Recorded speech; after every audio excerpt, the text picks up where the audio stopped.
Yesterday we had the topic with the footwork. Today I'm gonna show you guys when to step in when a real fight's gonna happen. So you have to have a feeling for the attacker, when the attacker, my opponent, is gonna hit me or kick me or attack me, right? So first of all, we have to know our weapons, the length of our weapons. So I have the length of my arm, right? This is the second distance in Wing Chun. The first distance is, or my longest weapon is my leg. So when I kick here, this is the longest distance that I can produce or use from my hip to the tip of my foot, right? So when I stretch my leg totally in 90 degrees and make a circle around me, I have a circle around me again. So I'm gonna talk about the magnetic zone field again.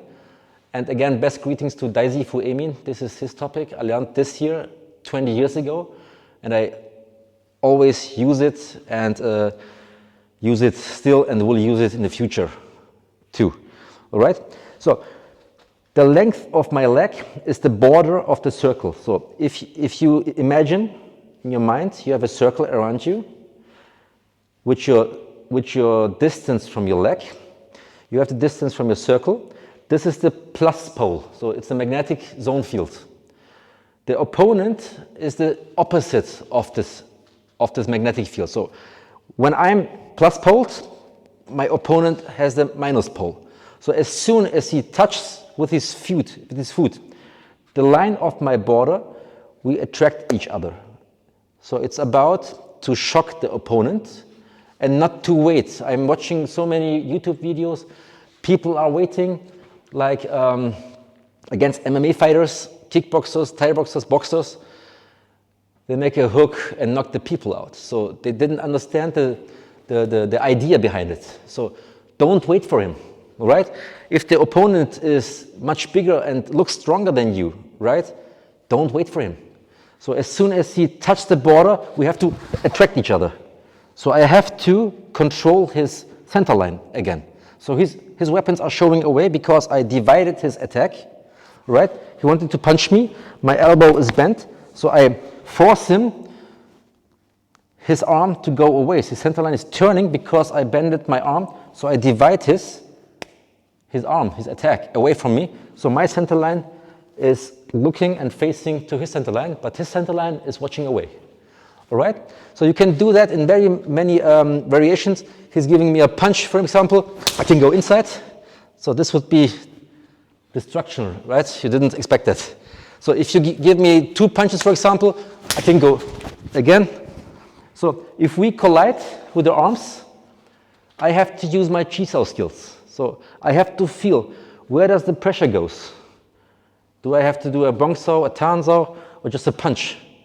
So this has to be trained in the past. So you have to do lots of lessons, lots of tasks has to be done. You have to train and do your exercise. You have to do your homework. There's no secret behind it. You have to train and sweat, put effort in it. All right? So if he gives me a hook, for example, I'm just going in. And that's it. Right? So even if he wants to punch me, to kick me, doesn't matter which side here, I'm here inside again. So I trust my system, all right? As soon as he touches the border of the magnetic zone field, we have to attract each other. So I have to step in that he doesn't expect that. He doesn't expect that I step in and he's shocked. And then I can do my chain punches, my attacks, my whatever, all right? The follow-up techniques. But you have to punch and you have to attack the guy. That's the topic. After the footwork, you can train the footwork like shadow boxing for yourself. You have to imagine there's an imaginary opponent in front of you. You step in. You have to watch my previous video from yesterday. And then you put a training partner in front of you. He steps in. You step forward, do the chain punches, do your follow-up techniques, and you get a better feeling for that. All right. This was a short video. I hope you enjoyed it also. If you have any questions, as usual, just comment below and don't forget to follow me.